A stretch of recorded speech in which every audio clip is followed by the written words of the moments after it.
The summer of 1518 in Strasbourg was heavy with heat. The air clung to the skin, thick and oppressive, as though the city itself was suffocating. Narrow cobbled streets carried the scent of sweat, of livestock penned too close to human homes, and of bread baked in communal ovens. Yet beneath this familiar routine, there lingered something else, a tension that no one could quite name. On a seemingly ordinary July evening, in the heart of the city, a woman stepped out from her modest home. Her name was Frau Trophia. Neighbors later said she looked distracted, perhaps troubled, as if carrying some private weight. But no one could have predicted what would happen next. Without warning, she began to move. Not in a graceful rhythm, not as one would at a festival or wedding, but in a jerking, ceaseless dance. Her arms flailed, her feet struck the stone ground again and again, her body twisting as though strings pulled her from the sky. At first, a few passers-by paused and chuckled. Perhaps she was drunk. Perhaps she had gone mad. But as the minutes stretched into an hour, the laughter turned to unease. Frau Trophia did not stop. The night deepened, but she kept moving. Her face glistened with sweat, her hair clung to her temples, and her breath came in ragged gasps. Yet her feet refused to obey her will. Neighbors gathered, their torches casting long, flickering shadows across the street. They whispered prayers under their breath, fingers tracing crosses over their chests. To watch her was unsettling. Her dance carried no music, no joy, only a relentless, mechanical compulsion. Some murmured that she was possessed by demons. Others feared she had been cursed, or that some terrible punishment from God was unfolding before their eyes. A few suggested she might have been struck by madness, a woman unhinged by grief or hunger. But none dared intervene. Touching her, some whispered, might invite the curse to leap from her body into theirs. Hours slipped by. The crowd swelled, pressing close in horrified fascination. They watched as her bare feet began to bleed on the stones, leaving red streaks with every frantic step. She stumbled, but each time she rose again, as though invisible hands forced her back into the dance. By now, her eyes were glazed, staring past the faces around her, locked onto some unseen horizon. The city bell struck midnight. Still, she danced. Children clutched their mothers' skirts. Men who had faced war and plague found themselves trembling. The silence of the onlookers was broken only by the slap of her feet on the ground, the rasp of her labored breathing, and the occasional groan as her muscles seized with exhaustion. But exhaustion offered her no escape. By the time dawn painted the rooftops in pale light, Frau Trophia's body was trembling violently, her movements ragged and painful. Yet she did not stop. The crowd, sleepless and bewildered, realized something far more terrifying: she was no longer alone. Several others, men and women who had been spectators only hours before, now moved beside her. Their limbs jerked in unison, their eyes wide with terror and disbelief. Whatever had taken hold of Frau Trophia had spread. And so began one of the strangest epidemics in history, a plague not of boils or fevers, but of dance. But what unseen force compelled these people? Madness? Poison? Punishment from God? Or something darker still? Strasbourg would soon learn that this was only the beginning. The sun rose over Strasbourg, but the city awoke to whispers darker than the night before. What had begun with one woman, Frau Trophia, now spread like fire through dry grass. By mid-morning, a handful of new dancers had appeared in the streets, their bodies jerking, twisting, collapsing, then rising again as though enslaved to some unseen rhythm. At first, many treated it as a grotesque curiosity. Shopkeepers leaned in their doorways, apprentices left their workbenches, children ran ahead of their parents to glimpse the spectacle. People pressed close in the narrow streets, craning their necks to see the strange procession of dancers stumbling, spinning, and gasping for air. There were no musicians, no celebration. The only soundtrack was the slap of raw feet against stone and the occasional sob of someone who realized they could not stop. The human mind is wired to seek meaning, and so meaning was quickly supplied. Some claimed the afflicted had eaten poisoned bread. Others whispered of curses laid by witches, angered by recent church decrees. More superstitious voices warned that Strasbourg had provoked the wrath of Saint Vitus himself, the patron saint of dancers, who was said to punish communities that had turned from their faith. Still, there was an undeniable thrill in watching. Like a fire swallowing a house, terrifying yet impossible to look away from.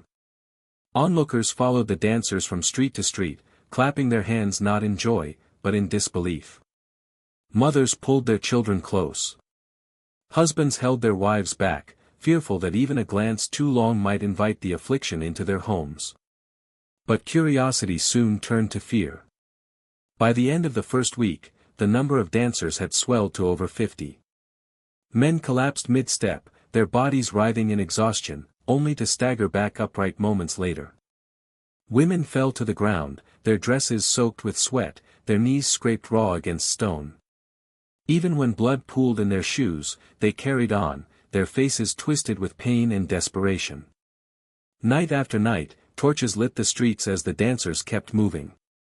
The sound became unbearable, dozens of bodies pounding against the earth, a rhythm no one wanted to hear. Physicians stood at the edges of the crowd, shaking their heads. They declared the sufferers were victims of hot blood, an excess of heat in the body that could only be expelled through motion. The advice was chilling: let them dance until the fever runs its course. But the fever never broke. The city itself began to unravel. Markets emptied as people avoided the streets. The bells of Strasbourg rang in grim cadence, announcing funerals day after day. Priests gave sermons that struck terror into the hearts of congregations. This was God's punishment, they said, for the sins of a decadent people. Those who danced were condemned souls, trapped in purgatory on earth. Families looked at their afflicted kin with both pity and horror, unsure if they were watching loved ones or damned vessels of sin. Individual tragedies brought the epidemic into sharper relief. A young apprentice named Lucas was seen dancing until his legs buckled beneath him. His friends tried to restrain him, but his arms flailed wildly, striking them aside. He collapsed onto the stones, chest heaving, only to rise again minutes later, stumbling forward with a face contorted in agony. He died 2 days later, his heart giving out in the midst of another convulsion. A mother of 3, Katerina, begged her husband to tie her to their bed after she felt her legs trembling with an urge she could not control. The husband obeyed, but ropes snapped under the force of her body. Within hours, she was outside, spinning in the square, eyes wide with terror as her children screamed from the doorway. One by one, these stories spread through the city, turning fear into panic. The line between spectator and victim blurred. Each person in Strasbourg began to ask themselves, when will it be me? When will my feet betray me? The authorities could not ignore it any longer. By the second week, with more than 50 afflicted and dozens collapsing daily, the city council convened in desperation. Men in heavy robes and stern expressions argued in hushed tones while outside, the muffled sound of stamping feet echoed through the walls. Strasbourg was a city besieged, not by enemy armies, nor by plague in the traditional sense, but by something no one could understand, something that made the strongest men helpless and turned the devout into blasphemous marionettes of motion. And yet, instead of finding solutions, the council's debates only deepened the mystery. Should the afflicted be quarantined? Should the priests perform mass exorcisms? Should the city ban gatherings altogether? No one agreed. The one fact that united them was this: the outbreak was growing, and if something wasn't done soon, Strasbourg itself might fall into chaos. By the end of July, more than 100 dancers filled the streets. Some writhed until their bones cracked. Others collapsed into stillness that was indistinguishable from death. Their bodies were carried away silently while the rest continued their frenzied steps, the sound of grief swallowed by the endless rhythm. What began with one woman's strange dance had now become an epidemic that consumed the city's soul. Strasbourg, once a bustling city of trade and laughter, now trembled under an invisible hand. The strange dance that had begun with a single woman had grown into a grotesque procession, echoing through the streets day and night. It was no longer just a curiosity whispered about by neighbors. It was everywhere, a sickness you could hear before you saw, a rhythm pounding against the city's heart. Families shuttered their windows, praying the sound would not seep through the cracks. Merchants abandoned their stalls, fearful that the mere sight of the dancers might draw them into the madness. The once lively market squares were now stages of torment. Torches flickered against the night sky, casting elongated shadows of writhing bodies on the walls of stone houses. The air carried the mingled scent of sweat, blood, and fear. And yet, despite the horror, life had to continue. Bakers still lit their ovens before dawn, though their bread often went unsold. Mothers still rocked their infants, though lullabies were drowned out by the ceaseless thumping of feet outside. The city lived in a fragile state of denial, as if clinging to routine could hold back the tide of chaos. But behind every locked door, every whispered prayer, was the same gnawing dread: who will be next? The epidemic was no longer an abstract spectacle, it had names, faces, and stories that broke hearts. One of them was a blacksmith named Hans. Strong, broad-shouldered, a man who had bent iron to his will for years. But iron was simpler than whatever force had seized his body. He was seen one evening stumbling through the forge, his hammer clattering to the ground as his legs betrayed him. Within hours, he was in the square, his powerful frame jerking like a puppet. His apprentices wept as they watched their master's body convulse, his face twisted with agony, his lips murmuring desperate pleas to God.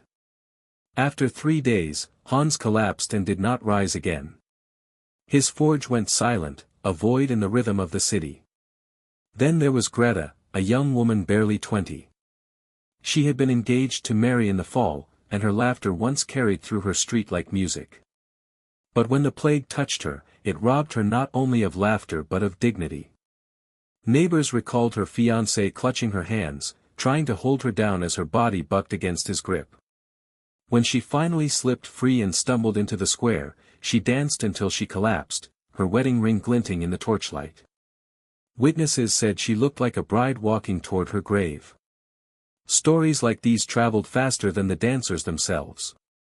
Each one spread dread into the homes of strangers, reminding them that no one was safe, not the young, not the old, not the strong, not the pious. Even the city's children could not escape the shadow of the plague. Many were forced indoors, forbidden to play in the streets, their games replaced by silence and fear. But silence did little to protect them. Some claimed to hear faint drumming at night, as though the city itself had taken on a heartbeat. Parents covered their children's ears, but they could not shield them from the sight of neighbors twitching in agony outside their windows. One boy, no older than 12, was said to have collapsed while fetching water, his small frame shaking as he stumbled into the dancers' throng. His mother's scream, witnesses said, was more haunting than the dance itself. The spiritual weight pressed heavy on the city. The church, once a source of solace, now deepened the terror. Priests preached that the plague was divine punishment, that Strasbourg's sins had manifested into flesh and motion. Many believed them. Some families turned on their loved ones, accusing them of being chosen for God's wrath. A father was seen barring the door against his own daughter, forcing her into the street as she begged him not to abandon her. He wept as she vanished into the crowd of dancers, but he never opened the door again. At night, the city felt like a battlefield. The endless sound of stamping feet echoed off the stone walls, carrying across rooftops and into alleys. The afflicted collapsed only to rise again, their bodies driven by a will that was not their own. Torches illuminated their faces, pale, drenched in sweat, eyes wide with terror. Many wept even as their limbs betrayed them, silently begging for an end that never came. The fear was contagious. Even those untouched by the plague began to feel phantom tremors in their legs, sudden urges to move that sent them into panic. Was it the beginning? Would they too be dragged into the endless dance? The line between sickness and terror blurred, until every step in Strasbourg felt like a potential betrayal. Inside the council chambers, arguments grew more frantic. Some leaders urged quarantine. Others demanded mass prayers and exorcisms. A few, hardened by fear, even suggested that the afflicted be driven into the forests and left to die, lest the city be consumed entirely. But indecision ruled, and every passing day saw more victims dragged into the streets. By the third week, the number of afflicted swelled into the hundreds. The city of Strasbourg was on the edge of collapse. Families hid, priests warned of judgment, doctors muttered about hot blood, and the dancers kept moving, an unstoppable tide of suffering. And then, in their desperation, the council made a decision. Not to quarantine, not to ban gatherings, not to seek silence. Instead, they chose something unthinkable, a choice that would blur the line between treatment and torture. The council chambers of Strasbourg were heavy with heat and tension. The city was in turmoil. The streets outside throbbed with the relentless rhythm of feet against stone, a sound that no one could ignore, a sound that would not stop. Councilmen, draped in heavy robes, leaned over tables stacked with ledgers and petitions, their faces pale with exhaustion and fear. Doctors, priests, and city elders spoke in urgent, hushed tones, but none could offer a solution. Every proposal seemed inadequate. Every suggestion seemed doomed. Then came the idea, the cure that would prove catastrophic. If the afflicted would not stop dancing on their own, then perhaps they could be persuaded to dance more. Perhaps, thought the council, if the body could be guided into controlled motion, the excess hot blood would burn itself out. Musicians were hired, stages built in the city squares, and drums, flutes, and fiddles were brought to life. The council decreed that all afflicted were to dance publicly, under supervision. At first, the afflicted were dragged to the stages, their bodies writhing in protest. Some screamed. Some collapsed. Yet no force could halt the compulsion. Soon, dozens, then hundreds, were moving under the scorching sun, their faces twisted in pain, their eyes wide with horror. The city had become a theater of torment. Spectators gathered in disbelief, unsure whether they were witnessing punishment or performance. Doctors who had once advocated for rest now argued in vain. They must continue, some muttered, lest the sickness fester in the veins. Priests offered prayers and blessings, hoping divine intervention would temper the madness. But no blessing could calm the frenzy. The scenes were surreal.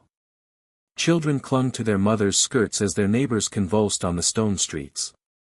Blood-stained shoes and garments, forming crimson patterns that the torchlight illuminated with grotesque beauty.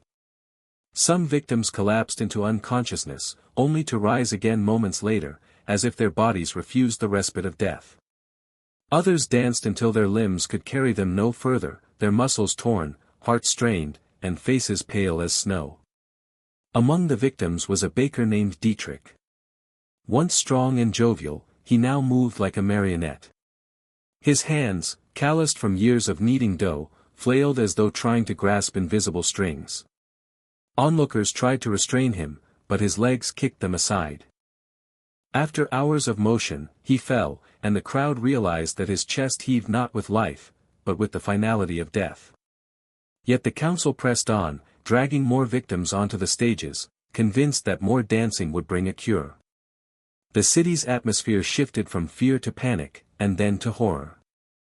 Shops shuttered, streets emptied, and windows were barred. Yet no one could escape the sound, the relentless thumping, the rhythmic slap of bare feet against stone, the gasps, the screams. Even the clergy could not halt the tide. Some prayed in despair, others openly wept. Reports circulated of entire families taken to the squares, unable to resist the compulsion. Husbands held wives, mothers clutched daughters, brothers supported sisters, but none could prevent the dance. Some collapsed mid-step, their bodies crushed beneath the weight of their neighbors, only to rise again, convulsing and relentless. By mid-July, the death toll had begun to mount. Hundreds now moved through the city streets in a macabre parade. Dozens more were carried away, limp and lifeless, their bodies barely acknowledged as the next dancers took their places. The council's solution had not only failed, it had amplified the horror. The citizens began to mutter. Rumors spread that the council had summoned some darker force with their orchestration of public spectacle. Superstitious whispers suggested that God's wrath had found a new theater, that the city itself had become cursed. Even the city watch hesitated to intervene, fearing contamination, both physical and spiritual. Strasbourg streets were now alive with grotesque choreography. Arms flailed, torsos twisted, and feet struck the ground in a rhythm no one dared mimic. Faces showed exhaustion and terror, yet the dance continued. Even those who tried to flee were sometimes seized by the compulsive urge themselves, their legs twitching, their bodies turning against their will. The city had become a place where logic failed and horror reigned. In a desperate attempt to maintain order, the council issued public decrees. "Let them dance," they commanded. "Only through motion shall the sickness be purged." But motion brought only more blood, more exhaustion, more death. The festival of agony became a grotesque carnival, and every day brought fresh horror into the squares. The council's mistake was clear, yet no one dared challenge it openly. To intervene was to defy authority, but to follow orders was to watch loved ones convulse, collapse, and die. Strasbourg had become a city trapped between obedience and chaos, and every step taken in its streets carried the risk of being the last. As the city of Strasbourg reeled under the relentless dance of its citizens, minds turned desperately toward explanation. Why had a single woman been consumed by this inexplicable compulsion, and why had it spread like wildfire? The streets whispered with speculation, the marketplace buzzed with gossip, and the council debated endlessly, each theory more contradictory than the last. The truth, it seemed, was as elusive as the beat that possessed the dancers' bodies. The first theory, grounded in observation but limited by contemporary understanding, came from the physicians. They called it hot blood, a condition wherein the body's humors, overheated by stress, famine, and fever, demanded expulsion through motion. According to this reasoning, the afflicted could only rid themselves of the internal imbalance by ceaseless dance. Some doctors advocated for controlled dancing under supervision, believing it would burn off the excess and restore health. Others feared that too much motion would destroy the body entirely, a fear proven tragically accurate as victims collapsed in droves. But even the physicians' careful explanations could not account for the social dimension of the epidemic. Why, they asked, did the compulsion spread from one person to another like an invisible contagion? Here, superstition seeped into rational discourse. Priests and theologians whispered of divine punishment. Strasbourg, they claimed, had angered God. Perhaps the city had sinned too openly, or perhaps some hidden moral transgression demanded retribution. The afflicted, they argued, were not simply sick, they were instruments of celestial justice, their bodies moving as vessels of divine wrath. Meanwhile, rumors of poisoning circulated among the common folk. Some whispered that ergot, a hallucinogenic mold found on damp rye, might be responsible. Ergot can cause convulsions, hallucinations, and muscle spasms, a plausible, natural explanation for a phenomenon that defied logic. Yet ergot alone could not explain the social aspect. How did one person's affliction compel another to dance? How did it persist in some victims for weeks, while others fell only temporarily? The questions hung in the air like smoke, unanswered, unsettling, insistent. Psychologists, though not recognized in the 16th century, might have described the epidemic as mass hysteria. The term seems modern, but its essence is timeless. Groups, especially those under extreme stress, can manifest collective behaviors that seem irrational to outsiders. Famine, disease, and religious terror had already created a pressure cooker in Strasbourg. Could the dance be a physical manifestation of this collective anxiety? In this framework, fear itself became a contagion, infecting limbs as well as minds. The afflicted were not cursed, poisoned, or sinful, they were human beings pushed beyond the limits of psychological endurance. And yet, even the most rational theories failed to satisfy the lingering dread. Eyewitness accounts told of dancers who moved with supernatural persistence, their bodies refusing to succumb to fatigue, their eyes wide and unblinking. Some claimed that the music of invisible pipers haunted the streets at night, drawing victims from their homes. Were these embellishments the products of fear and rumor, or did they hint at forces beyond comprehension? Strasbourg citizens were left wondering, had they been touched by the divine, or had something far darker entered their city? The debate intensified as outsiders, travelers, merchants, and scholars arrived with new perspectives. Some insisted that the dance had occurred elsewhere in Europe before, suggesting a recurring phenomenon that no single theory could fully explain. Reports from Aachen, Cologne, and other cities hinted at a pattern: sudden outbreaks of compulsive dancing, inexplicable and often deadly, appearing in regions stricken by famine or stress. Each new account deepened the mystery, leaving the citizens of Strasbourg to grapple with questions that had no clear answers. By late July, the council was caught between competing explanations. Physicians urged restraint and observation. Priests demanded penance and prayer. Merchants whispered of ergot poisoning, while terrified citizens spoke of curses and possession. Each day, new dancers appeared, each collapse and revival adding weight to the unanswered question: what force had taken hold of Strasbourg? The epidemic, it seemed, defied classification. Was it natural or supernatural? Physical or psychological? Divine punishment, a fungal outbreak, or a mass psychogenic event? No answer satisfied all, and the tension in the city mirrored the tension in the streets. Families trembled as their loved ones were dragged into the public squares. The council staged dances, meant to cure, instead amplified horror. The city teetered on the brink of collapse, haunted not just by death and exhaustion, but by the uncertainty of causation. And yet, the search for explanation did not end. Theories, conflicting, mysterious, and incomplete, set the stage for the next question: could the interplay of faith, fear, and human physiology hold the key? Could understanding the mind unlock the secret of the body? Strasbourg was still waiting, trembling, for answers that might never come. Strasbourg in the summer of 1518 was a city living in terror, yet terror was only part of the story. Beneath the visible horror of twisted limbs and collapsing bodies lay a deeper, more insidious force: faith entwined with fear. Religion governed every heartbeat of the city. From the highest towers of the cathedral to the humblest kitchen hearth, belief and superstition suffused daily life. In such an environment, fear became not merely psychological, but almost spiritual, a weight pressing upon every man, woman, and child. The epidemic did not strike in a vacuum. Strasbourg had already endured years of famine, disease, and political unrest. Crops had failed, livestock had perished, and the bodies of those who succumbed to plague still lingered in memory. In such a climate, the line between physical sickness and divine punishment blurred. People did not merely fear death, they feared the reason behind it. The dancers' uncontrollable movements were interpreted as visible proof of God's wrath.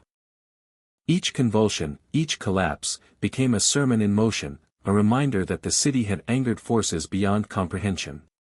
Families suffered silently and openly. Mothers tore their hair as they watched daughters convulse. Fathers pleaded with sons to stop moving, only to see them drag their limbs into the public square against every will. Every collapse was both a physical tragedy and a spiritual indictment, as neighbors whispered of sins punished by the saints. The afflicted themselves often prayed as they danced, their lips moving in supplications even as their bodies betrayed them. Faith became both shield and tormentor, comforting some and condemning others. Priests attempted to assert control, offering rituals, blessings, and prayers.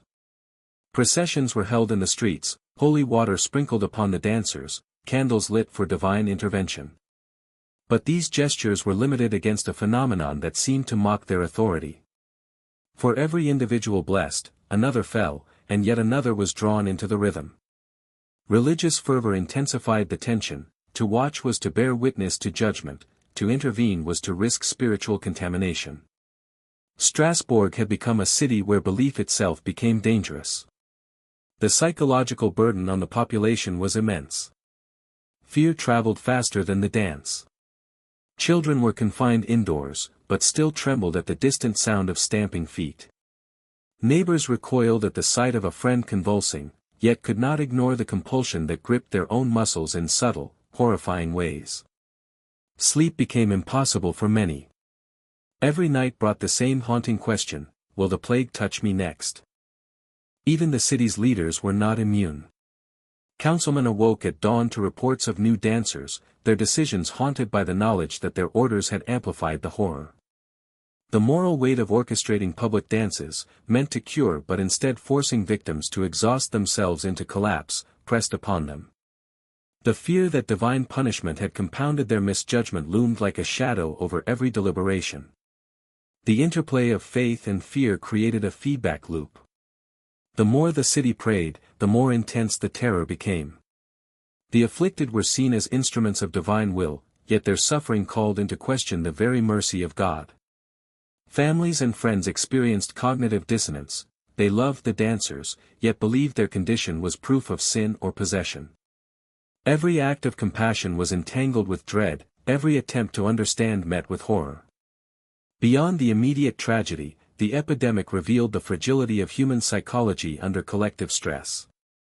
Strasbourg citizens were pushed to the limits of endurance, physically and mentally. The city became a microcosm of human vulnerability. Fear could spread as quickly as disease, superstition could compound suffering, and faith could both comfort and destroy. Each street, each square, each home was imbued with an almost unbearable tension, as if the city itself were holding its breath. By mid-August, the streets were alive with the rhythm of relentless motion, yet silent in the sense that joy had vanished entirely. Spectators became participants through mere observation. The energy of fear itself seemed to infect those nearby. Scholars looking back centuries later would call it mass psychogenic illness, but for the people of 1518, there was no such term, only dread, only belief, only the haunting certainty that God's gaze was fixed upon them. And yet, amid despair and religious ritual, a name emerged: Saint Vitus. Known as the patron saint of dancers, he became a focal point for explanation and superstition. The afflicted were believed to be cursed or chosen, punished or guided by this unseen force. Every prayer, every blessing, every desperate plea for mercy carried the weight of hope and terror intertwined. As Strasbourg streets filled with throngs of dancers, the name of Saint Vitus began to echo through whispered prayers and fearful speculation. The patron saint of dancers, Vitus had long been associated with miraculous healings, protection, and, paradoxically, punishment. In the minds of the terrified citizens, he was no longer merely a symbol of divine favor, he had become an active agent in their suffering, a deity whose gaze determined life and death, rhythm and collapse. By mid-August, the council, desperate to impose order and cure the afflicted, turned to religious ritual as a last hope. Entire groups of dancers were guided toward the city's shrines, churches, and chapels, places sanctified by centuries of devotion. Priests carried crosses, sprinkling holy water over convulsing bodies, while monks chanted fervent prayers meant to invoke Vitus' mercy. Candles flickered in the late summer breeze, their soft light illuminating faces twisted with pain, fear, and exhaustion. The rituals were both solemn and surreal. Dancers were sometimes tied to one another in long chains, their movements synchronized by sheer compulsion, as priests circled around, offering words of blessing and warning. The faithful believed that by walking, spinning, and kneeling before the saint, the afflicted might be freed from their torment. Spectators watched with a mixture of hope and terror, unable to reconcile the grotesque spectacle with the promise of salvation. Among the afflicted, some collapsed immediately upon entering the church, their bodies racked by exhaustion. Yet others rose again, jerking violently, as if invisible forces refused to release them. Witnesses recalled moments when an entire procession of dancers seemed almost possessed, their arms rising in unison, their feet striking the stone floors with a rhythm that was not of this world. Some whispered that Saint Vitus himself had chosen these souls, testing the city's faith and punishing its sins through motion and agony. The psychological impact of these rituals was profound. Families were torn between hope and despair. Parents watched their children convulse under the gaze of priests, hearts clenched with terror. Friends tried to console one another, yet even the comforting words felt hollow against the relentless movement. In some cases, faith itself became a tormentor. The more a dancer prayed, the more their body seemed compelled to obey some invisible, inexorable rhythm. Historical accounts from neighboring regions suggested that Strasbourg was not alone in this belief. Dance epidemics in Aachen, Cologne, and the Rhine Valley were similarly associated with Saint Vitus. The saint's name became shorthand for the inexplicable, the affliction, the compulsion, the terror. Pilgrimages were sometimes organized, and relics of Vitus were displayed, in the hope that physical proximity might halt the spread of the epidemic. Yet in Strasbourg, the plague's grip seemed unyielding. The city's council continued to sanction these ritualized dances, convinced that controlled motion before Vitus would cure the afflicted. But the results were mixed at best. Some victims collapsed, apparently cured, others rose immediately to continue their ceaseless convulsions. The rhythm of the plague did not respond predictably to faith, and the line between cure and punishment blurred completely. Amid this chaos, the human element remained tragically clear. Witnesses described a young boy, no more than 12, clutching a small crucifix as he danced violently in the square. His mother fell to her knees, begging the heavens to spare him, while priests waved holy water in his direction. By nightfall, the boy collapsed, exhausted but alive, his mother's prayers seeming to have held him from death's grasp, yet he would not dance again for weeks. Other victims were not so fortunate. The rituals, intended to restore order, instead deepened the surreal horror. Streets resembled theaters of agony, with dancers moving in unison yet without control, their bodies simultaneously devout and tormented. The festival of motion had become a grotesque convergence of faith, fear, and physiological compulsion. In the eyes of the citizens, Saint Vitus had become more than a figure of devotion, he was a presence felt in every step, every twitch, every collapse. Some believed that his judgment extended beyond the dancers, reaching even those who merely watched. Superstition and desperation intertwined, making the city itself feel under siege by divine will. By the end of August, the streets remained filled with dancers, though exhaustion thinned the ranks.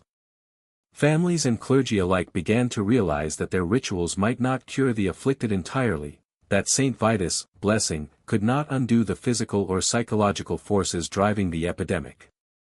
Strasbourg had glimpsed the limits of human control, and the city teetered on the edge between salvation and catastrophe. While Strasbourg writhed under its relentless plague of dance, rumors of similar afflictions reached the ears of travelers, merchants, and pilgrims. The city's nightmare was not an isolated phenomenon. Reports came from Aachen, Cologne, and towns along the Rhine, each describing eerily familiar symptoms: sudden, compulsive dancing, exhaustion, collapse, and, in some cases, death. Across Europe, chroniclers recorded outbreaks that seemed to mirror Strasbourg's horror, a pattern that baffled physicians and terrified the faithful. In Aachen, hundreds of citizens reportedly danced in the streets for days on end, their bodies racked with convulsions. Clergy and councilmen struggled to contain the chaos, often using public rituals, music, and prayer, methods strikingly similar to those implemented in Strasbourg. Chroniclers wrote of bodies falling onto cobblestones, sweat-soaked garments sticking to torn skin, and families torn apart by despair. Some danced voluntarily, while others were dragged from their homes by force, their limbs betraying them in ways that seemed to mock human will. Cologne's experience was equally harrowing. The city's scholars attempted to record the phenomenon scientifically, noting patterns of onset, age distribution, and duration of the compulsion. Yet even their meticulous observations could not explain the mechanics of the affliction. Victims appeared to be caught between life and some otherworldly force, their movements rhythmic, relentless, and utterly beyond control. The compulsion seemed selective, unpredictable, yet simultaneously contagious, a terrifying paradox that haunted the city's consciousness. Some historians later hypothesized that environmental factors contributed to the spread. Famine, social stress, and widespread disease created fertile ground for hysteria and contagion alike. Rye bread tainted with ergot, a fungus containing hallucinogenic compounds, was suggested as a possible physical trigger. Yet this explanation alone could not account for the social aspect. How did the compulsion leap from one observer to another? How did entire communities become entranced in synchronous motion?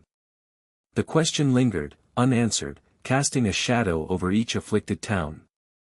In every city, the social and psychological consequences were strikingly similar. Markets emptied as fear grew.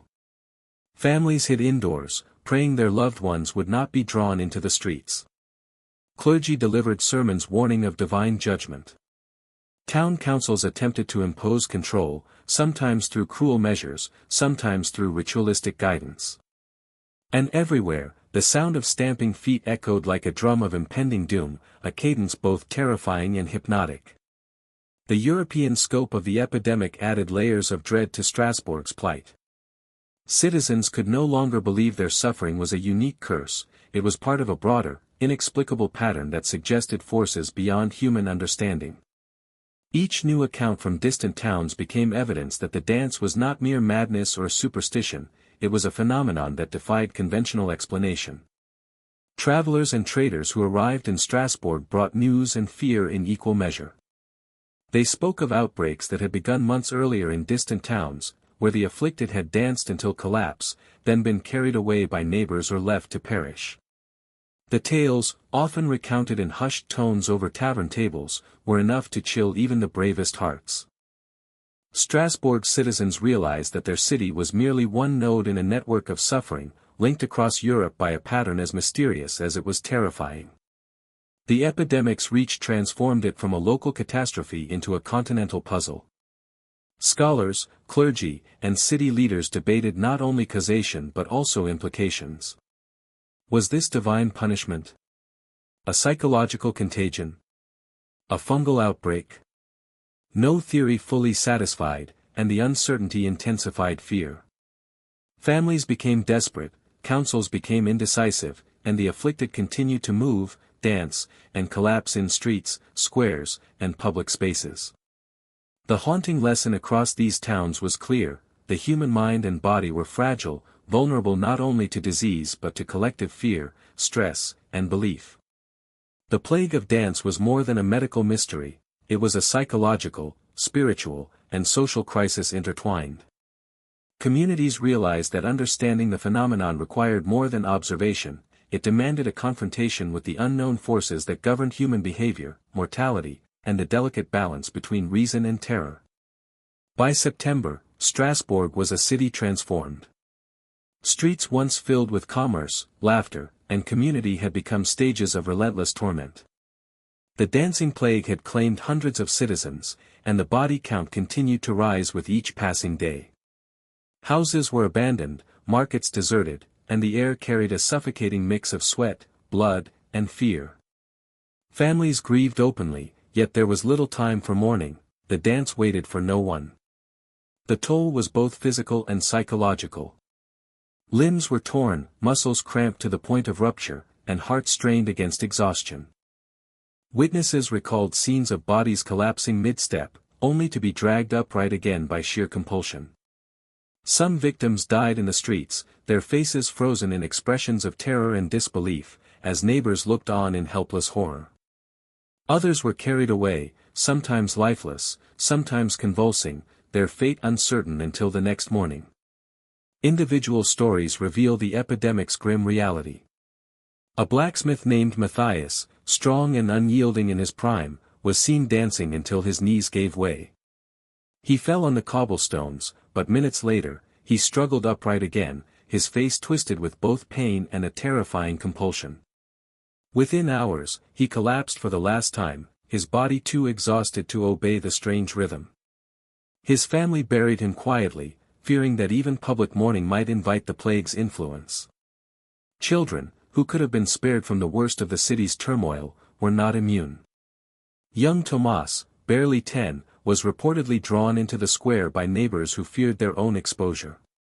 He danced frantically, shrieking as his small limbs flailed against his will. By nightfall, his parents found him unconscious, trembling, yet alive, a fragile survival that haunted them more than death itself. Stories like these circulated quickly, spreading both fear and fascination. Even the elderly were claimed by the dance. Greta, a widow of 70, had long lived quietly at the edge of Strasbourg. When the plague reached her street, she was dragged into the throng. Witnesses said she danced with a surprising ferocity, her frail frame propelled by some unseen force. By the third day, she collapsed, never to rise again. Her death became emblematic of the epidemic's cruelty. No one was safe, regardless of age, strength, or piety. Medical intervention remained limited and largely ineffective. Physicians attempted herbal remedies, supervised dancing, and enforced rest, but nothing could halt the compulsion. The more the afflicted were forced to move in public squares, the more deaths occurred. Each council-mandated cure brought new suffering. Families begged for mercy, but the city's leaders, fearful of divine wrath or public chaos, insisted that the afflicted continue their motion.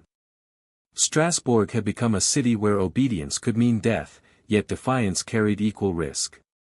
The psychological weight on the population intensified. Citizens feared that even observing the afflicted might transmit the condition. Sleep became elusive, meals were forgotten, and panic spread faster than the epidemic itself. The line between victim and observer blurred. People walked the streets with legs trembling, eyes darting toward every twitch and convulsion, convinced that the rhythm might leap into their own bodies. Deaths were not always immediate. Many succumbed slowly, hours or days after their collapse, worn out by exhaustion, dehydration, and sheer physical strain. The human body, pushed beyond its natural limits, could not sustain the unnatural compulsion. Each death was a stark reminder that the plague was more than mere madness, it was a lethal force, exploiting the vulnerability of both mind and body. Even the clergy, who had guided prayers and rituals, could not fully shield the city from loss. Some priests fell victim, their piety insufficient against the epidemic's relentless drive. Families, neighbors, and leaders alike faced grief and horror that could not be measured or reconciled. The city's population dwindled visibly, streets and squares that once teemed with life now seemed haunted, populated only by the living and the restless dead in motion. By late September, Strasbourg had descended into an almost surreal theater of suffering. The dancing plague had consumed entire neighborhoods, and the city's authorities, paralyzed by indecision, scrambled to impose order on a nightmare that defied comprehension. Streets, once bustling with trade, now echoed with the unrelenting rhythm of convulsing bodies. Torches flickered against stone walls, illuminating faces twisted in agony and terror. The city itself seemed to pulse with an unstoppable force, as if the stones themselves had absorbed the epidemic's rhythm. The council, driven by fear and desperation, authorized extreme measures. Physicians, desperate for a solution, urged controlled isolation, yet there were too many afflicted, too few resources, and too much chaos. Religious leaders insisted on mass penance, forcing entire streets to participate in prayers and blessings, hoping divine intervention might curb the compulsion. But rituals provided only temporary relief, and many dancers resumed their relentless movements immediately after leaving the churches. In a grim attempt to regain control, the authorities experimented with methods designed to shock the afflicted into submission. Some were doused with cold water in public squares, their bodies shivering violently but continuing to dance. Others were tied together in long chains to restrict movement, only to have their legs buckle beneath them, collapsing into one another in a grotesque heap. Families begged for mercy, yet the council insisted that these measures were necessary to restore order. The city's desperation had reached a point where logic and compassion were overshadowed by panic and superstition. The consequences were horrifying. Hundreds collapsed mid-dance, their limbs trembling from exhaustion. The air was thick with cries, groans, and the slapping of bare feet against cobblestones. Some victims were carried away by neighbors, their bodies limp but twitching, only to collapse again upon reaching home. Others succumbed entirely, the rhythmic movement having claimed their hearts, muscles, or lungs. Strasbourg's death toll skyrocketed, yet the city persisted in forcing the remaining afflicted to dance, hoping that endurance alone would break the epidemic. Families were torn apart in unimaginable ways. Mothers clutched children whose limbs jerked uncontrollably, fathers tried to restrain wives convulsing in the street, siblings begged one another to stop. In some cases, intervention proved fatal, a man attempting to hold his sister steady collapsed under her weight, both succumbing to the relentless rhythm.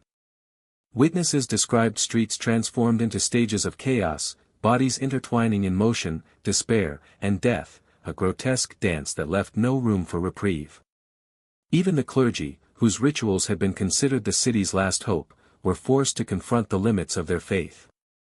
Priests who sprinkled holy water and chanted prayers witnessed the dancers' bodies defy all expectation, twisting and convulsing long after divine invocation. Some interpreted this as a test of faith, while others whispered that the city itself had fallen under a curse that no human hand could lift. The line between the natural and supernatural blurred completely, leaving Strasbourg's citizens in a state of pervasive dread. The social consequences were equally devastating. Markets closed, artisans abandoned workshops, and the economy ground to a halt. The once thriving city had become a theater of horror, where daily life revolved entirely around the plague. Citizens avoided the streets, yet even from their windows, the rhythmic pounding of feet reminded them that no one was truly safe. Panic became a contagious force, infecting even those untouched by the physical plague. Fear, despair, and superstition intertwined to create a psychological epidemic alongside the physical one. The human toll reached its peak during this desperate phase. Accounts describe dancers collapsing with such intensity that neighbors feared they were dead, only to witness them rise moments later, convulsing violently. Some succumbed entirely within hours, others lingered in agony, their bodies drained of strength, their eyes wide with terror. Every day brought fresh victims, every night brought new despair.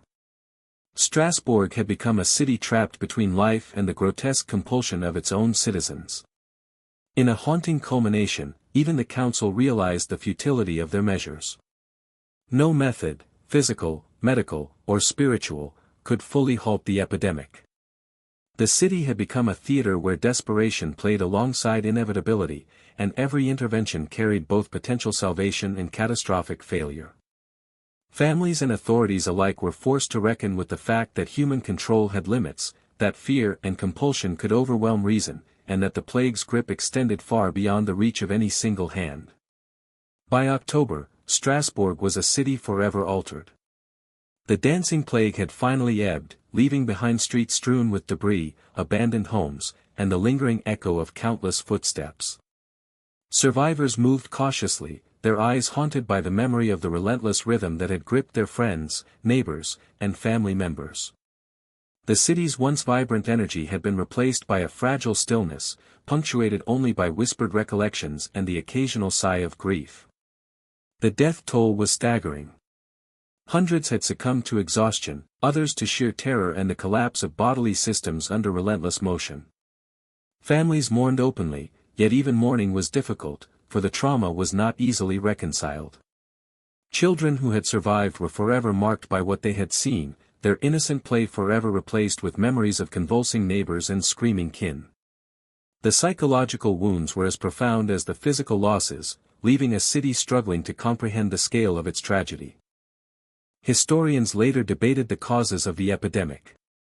Some attributed it to ergotism, a poisoning caused by fungus-infected rye that induced convulsions and hallucinations. Others pointed to mass hysteria, an extreme form of collective psychological stress compounded by famine, disease, and religious fervor. Many scholars acknowledged the possibility that both factors had intertwined, producing a phenomenon that transcended rational explanation. Yet even with scientific reflection, the human stories, the screams, the collapses, the desperate prayers, remained indelible, defying quantification or full understanding. The city's survivors wrestled with guilt and disbelief. Parents whose children had danced to exhaustion questioned their own judgment, families who had attempted to intervene faced the unthinkable consequences of failure. The council, once confident in its authority, was left humiliated and grief-stricken. Their desperate measures, forced dances, chains, public rituals, had failed to halt the epidemic and, in some cases, had accelerated suffering.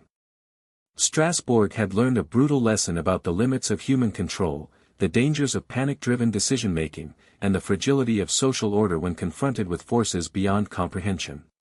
Yet amid the horror, there were moments of fragile hope.